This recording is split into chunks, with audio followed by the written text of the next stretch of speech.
You're watching Notepad. I'm your host, Ibrahim Sani.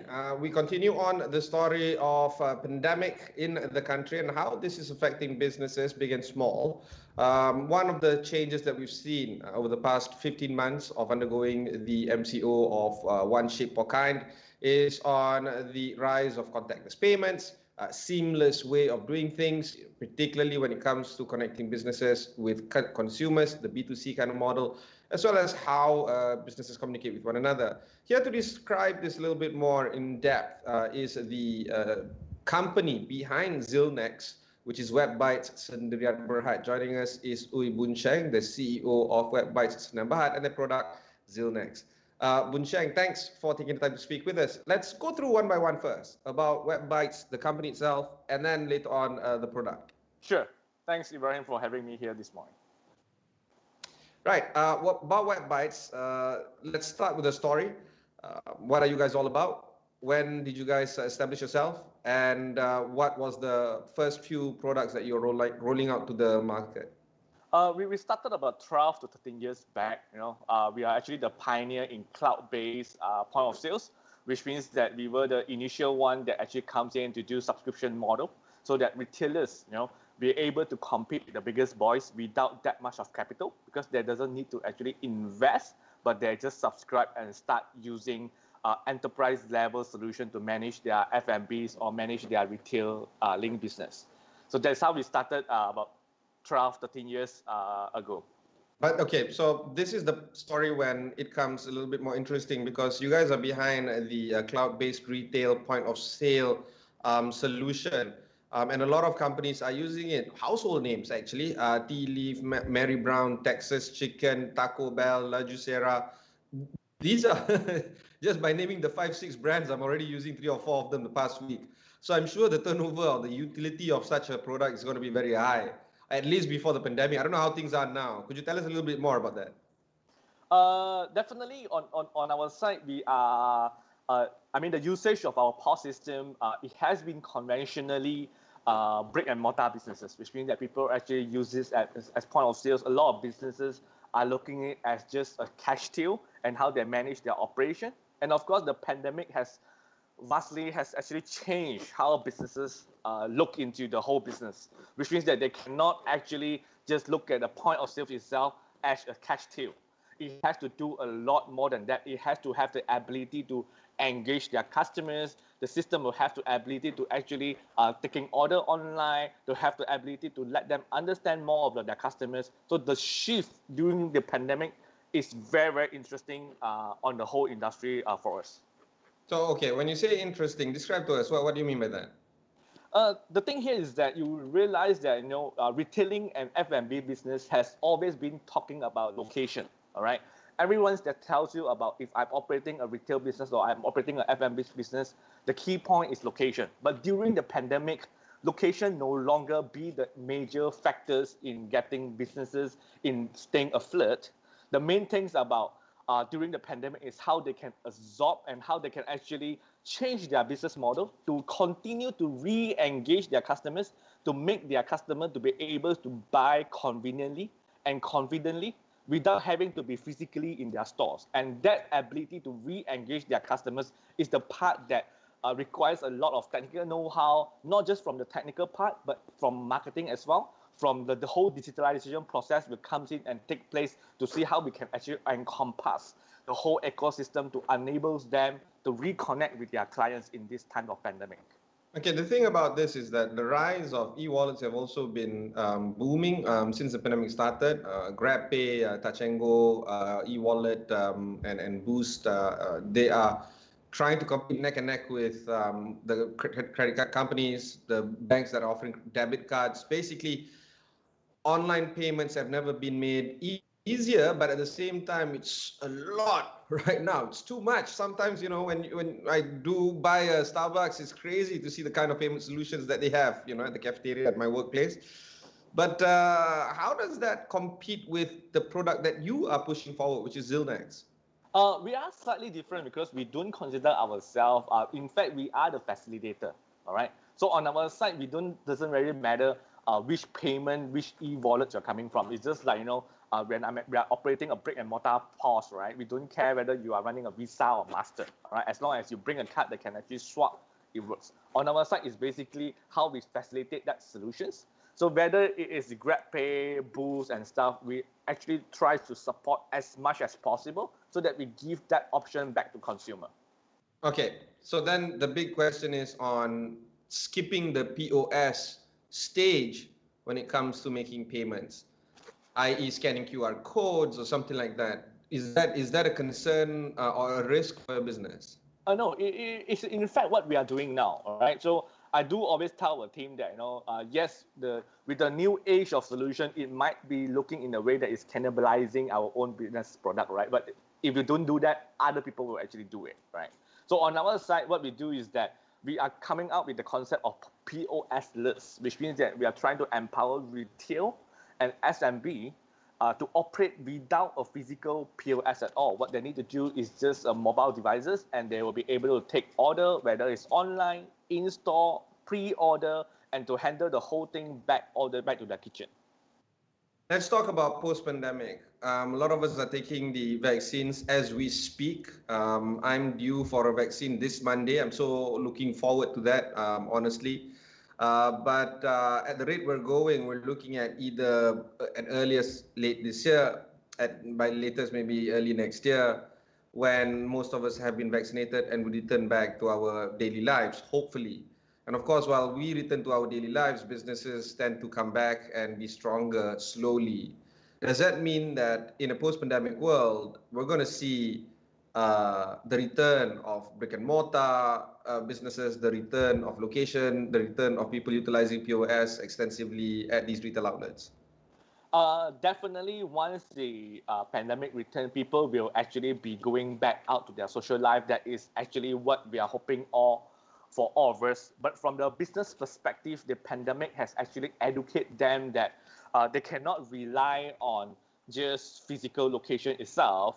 A lot of businesses, they used to have membership system and stuff, but they do not actually look into the data that they have. And amidst during this pandemic, then only they realize that, with the customer data that they have, they can do a lot of mining, retargeting and stuff. So they know that data is the new oil. The data is the way forward. So we do see that, after this pandemic thing, we do see that a lot of business will realize that they will have to start doing it, whether if I have a best location, I have the best queue in the neighborhood, people are queuing up for my product. But the thing here is that you still need to know who is your customers. You still need to understand them. You still need to know why they are buying from you and who are they, what are the spending rate like, what is the average spending, how is the return rate. So these data become very, very important even after post-pandemic. All right. We'll go for a short break before we continue our conversation with Boon Cheng of Webbites Snapchat. We'll be right back after these messages.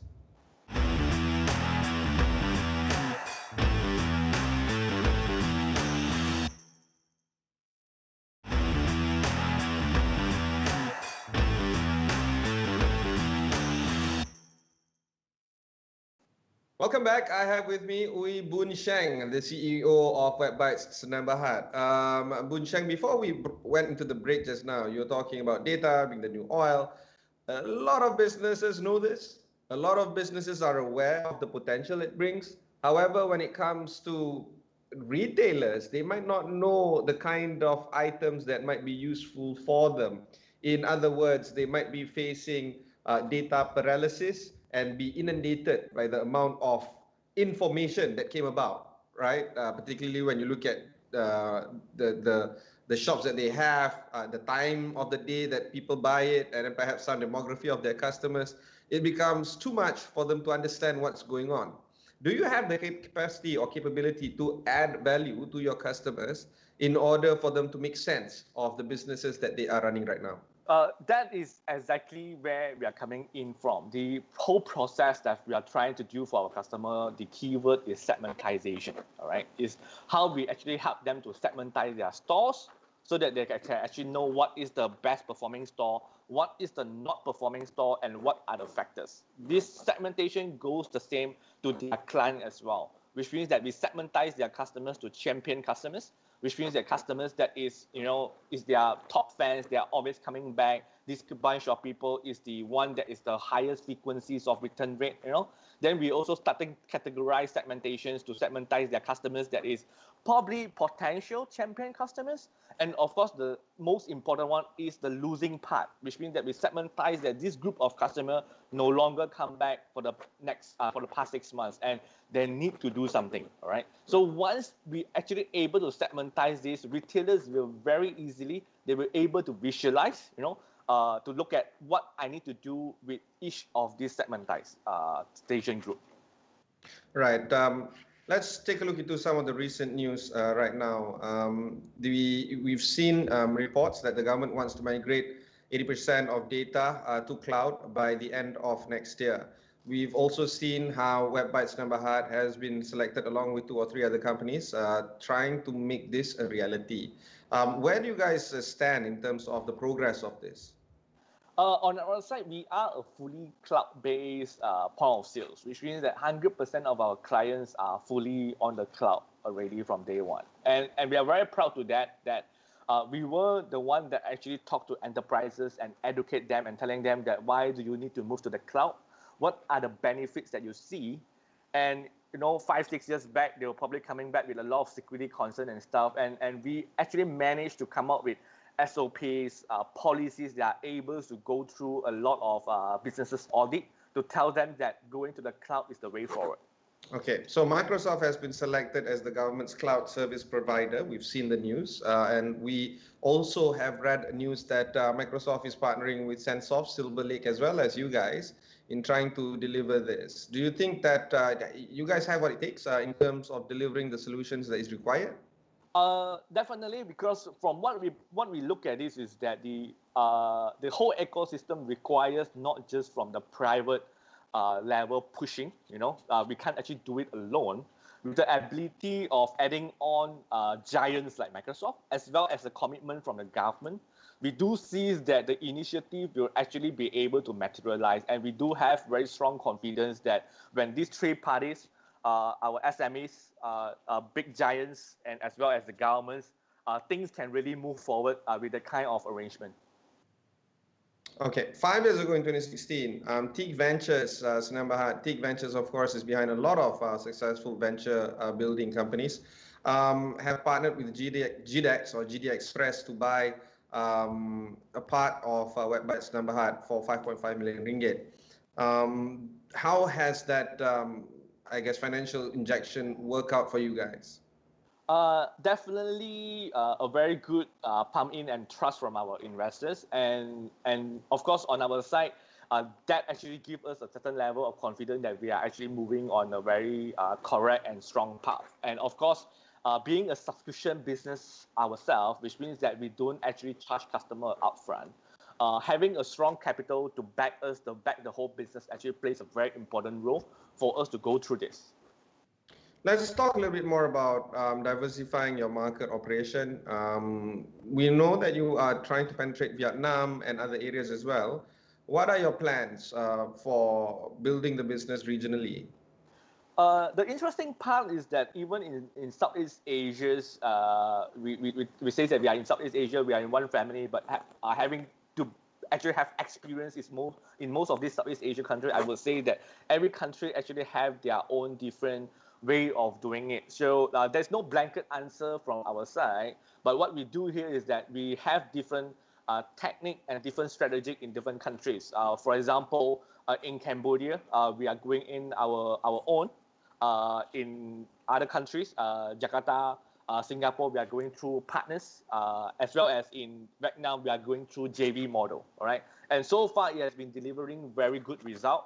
And we do see that it will continue to grow after the pandemic when we are able to fly and do more together after this. All right.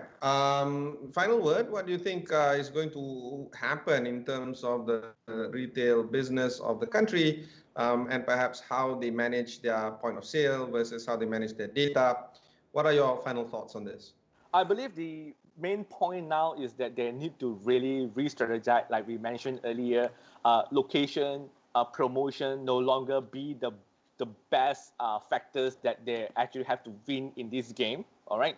So what they need to do is that they have to think beyond that. They have to really start into looking into understanding their customers. So at this point of time, when the market is very slow, the best opportunity for businesses is to relook into their long-term strategy, is to relook into how they can digitalization, how their whole process works, and how they can actually come back once the post-pandemic environment become more favorable to us.